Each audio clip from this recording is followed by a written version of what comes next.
Знаеш ли какво означава да създадеш нещо, което да надрасне самия теб?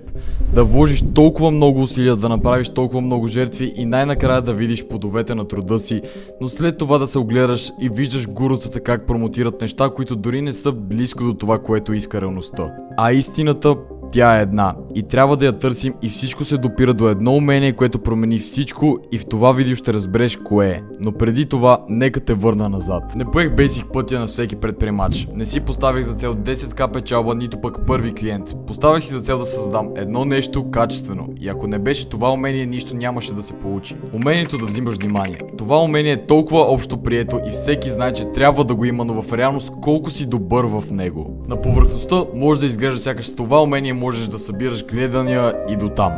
Но зад него седи възможност, която е достатъчно голяма без риск ти да загубиш нищо. С него можеш да продаваш дигитални инфопродукти, по-познатите от теб като курсове в социалните мрежи, можеш да започнеш e-com магазин и да правиш по десетки хиляди от него, можеш да започнеш персонален бранд, както аз правя в момента, или можеш да го предлагаш просто като услуга.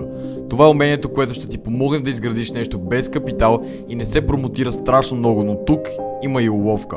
Може да вземеш качествено вниманието на хората, както аз правя в момента с теб, но може да го направиш некачествено. В този бранш в България има не един курс и много хора, които го практикуват, което означава само едно нещо. Не, че имаш повече конкуренция, а че можеш да се отличиш. Можеш да се отличиш, ако вложиш нужното време в правилните неща, ако комбинираш автентичност, качество и усилия, ти можеш да използваш това умение правилно. Може би едно от най-досадните неща е да ти говорят нещо, което дори не може да се приложи на практика. В тази поредица остават още няколко видеа, в които ще обясня много специфично как ти можеш да използваш това умение в 3 различни бранша. Продаване на дигитални продукти онлайн, продаване на продукти през e-commerce магазин и как да го предлагаш като услуга.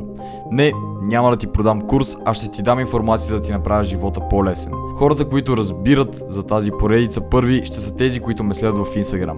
Линк за него може да намериш в дескрипшена на видеото.